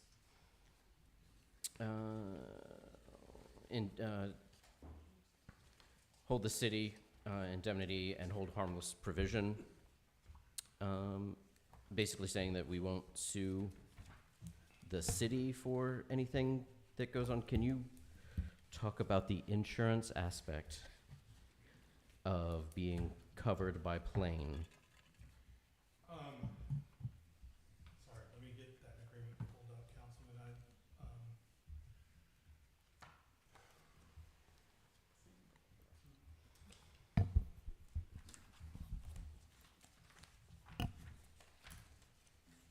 It's the same thing that we've done for the past 4 years.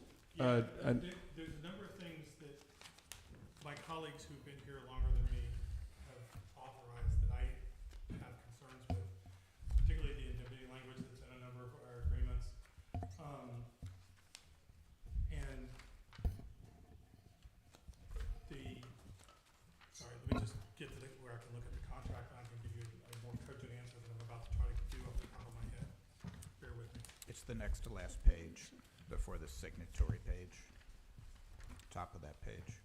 It's the same language that we used for the Lakefest MOU that we just approved. I have it here, Attorney Balch, if you want. It's under the CAM for Pride Lake. It's the second to last page.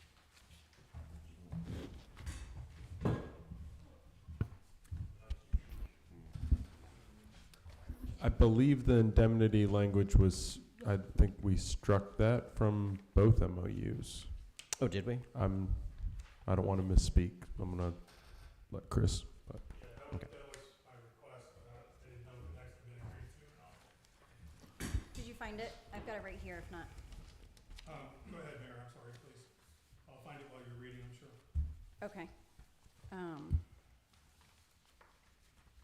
Let's see. It's my understanding that we are still operating with Plain under the 2024 MOU as amended back in July or August to accommodate residential use. And in the 2024 MOU, there is a list of, there's an Exhibit A, which is a list of events and things that are approved for Plain to run by the city. And in that list is Pride Lake. So it's already covered under a standing MOU. I'm not sure there's really a need for another one. There is a need for a new Plain MOU, which is, the one we're working on is 18 months old. But I think the indemnity language that was in the MOU with Plain was reciprocal. Is this reciprocal? Not any longer, no, sir. Because the city doesn't have the ability to waive its sovereign immunity in order to indemnify another organization. There's a Georgia Supreme Court case from the mid-'80s that holds that very clearly. So then the maintain insurance sufficient, that whole clause needs to be, No, having Plain indemnify the city is allowed. The city cannot indemnify Plain. Okay. And the case, if you wanted to look it up, the case is CSX Transportation versus the City of Garden I City. don't take issue with it, Attorney Bosch. What I would say is, when the plain MOU that we're working under, not this one, was written, I was on the board of Plain before coming on council. Yes, sir. And, that reciprocal MOU, that reciprocal indemnity provision in the MOU was Plain's pushback against the city. Basically, we're not going to indemnify you if you don't indemnify us as well. And I'm not sure that there would be a reason for Plain to indemnify the city. Well, I'm not sure that they would agree to it. I don't think the Board of Plain had even seen this before it was placed on our agenda. specifically this one for Pride? Yes, this addendum to the Plain MOU. Yes, it's for Pride, but it's an addendum to the Plain MOU, and the Plain Board did not see it. It's basically the one that was improved in 2022, and then in 2023, and then in 2024. except for the fact we removed the city's With- obligation to indemnify Plain, because we can't do that. So there is a substantive change in the terms of this particular agreement from those past agreements because of my reading of the case law.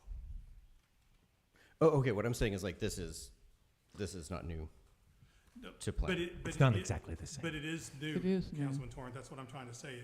It is not the same agreement as 22, 23, and 24 because the city's obligation to indemnify is removed. Okay, Councilman Ramsey is correct. I checked that back. I'm sorry. That sorry. functional and substantive difference exists. Yeah. And The Plain's gonna have a common law obligation to indemnify the city anyway as the active part of the hosting of this event. So they're gonna have that insurance obligation regardless if there's a contractual obligation. or I not. don't think they have any issue with the insurance obligation. I'm the council liaison for Plain, and I've been in every one of their meetings. Sure. Through the year, this year.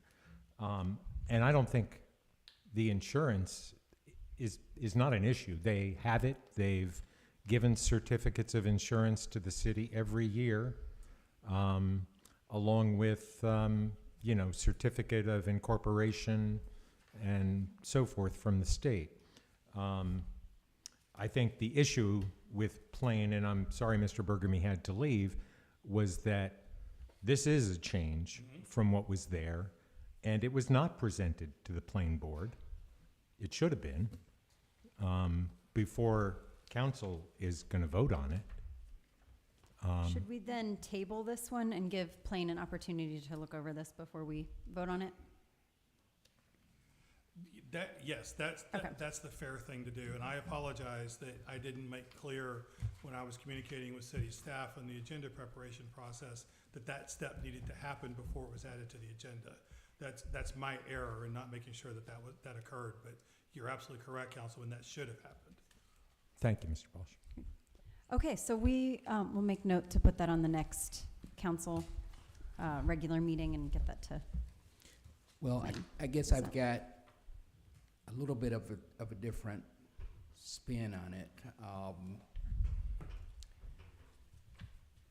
Because we also have Lake Fest that you approved on the consent agenda. So a similar change was made. When the city attorney advises, and a lot of times, we're on a time crunch getting the agenda ready for council.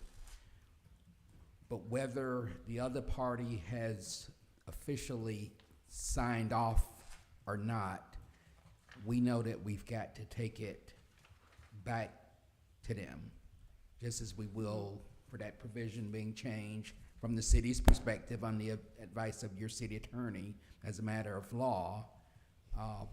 And then they can say, we're not there. I agree with the attorney. It's better if we can get them all aboard before it comes to you.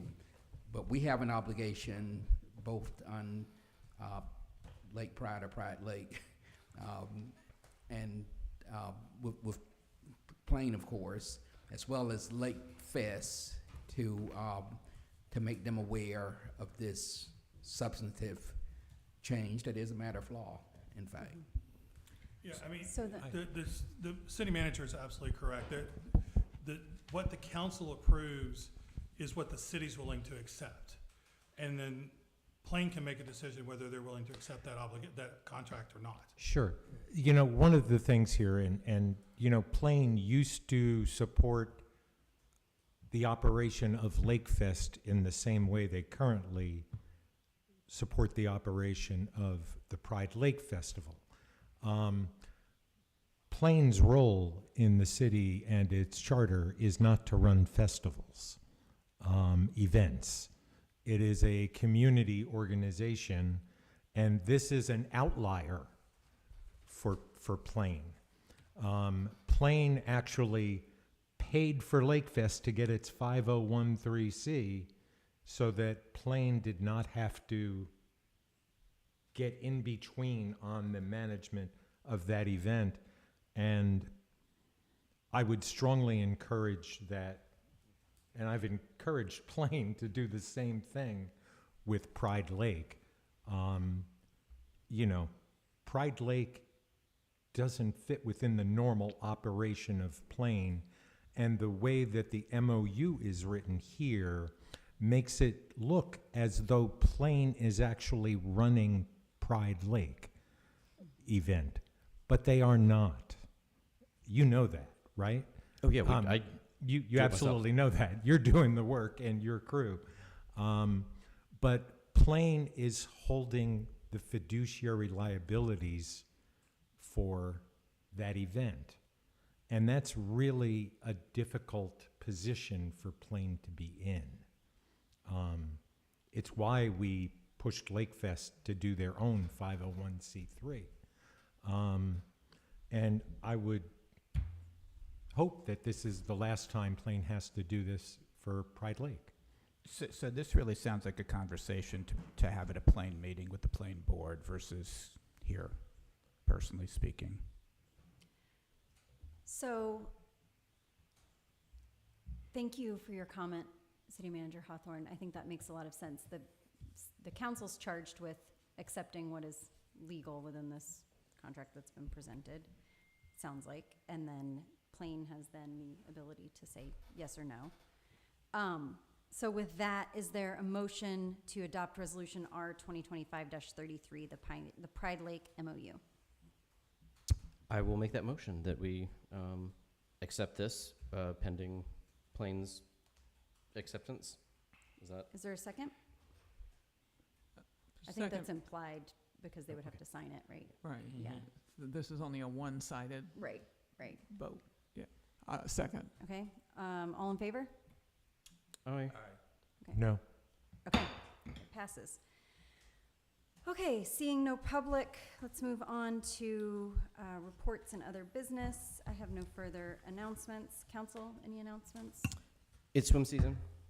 It is swim season. The ropes are up, and let's go swimming when we can. And thank you for the prompt response from the staff to the resident who reached out this week about the E. coli levels. It was all hands in responding. I appreciated that. Thank you. All right, information for the E-Blast. I have the Purple Heart and other proclamations. The second read of the ordinance, I know that's advertised in other ways, but I think that'd be a good thing to include. And then the public hearing schedule for the millage rate adoption. Is there other? Can we include a thing about swimming and hours of operation? Just a refresher? Yeah. Okay. Anything else? Can someone send me what those are? I believe One more they're on time, the what'd you say? website. The hours of operation and the swing. I can do that. Who would like to write up a quick little blurb about that? I Thank volunteer. you, Thomas. Great. I am happy to get others to help write stuff, and I will just put it all together. And I will be sending something on Juneteenth. Okay, With a QR code. Yeah, we got a QR code, nice. finally. And I will Alright. try to figure out how to put a QR code into Constant Contact. Well, I'm gonna give you that same, flyer, and then you can link to that, then they can go to that and do the QR code from there. Okay. All right, is there a motion to adjourn? A motion that we adjourn. I Second? second. All right, all in favor? Aye. Everybody seconds, so. Right away.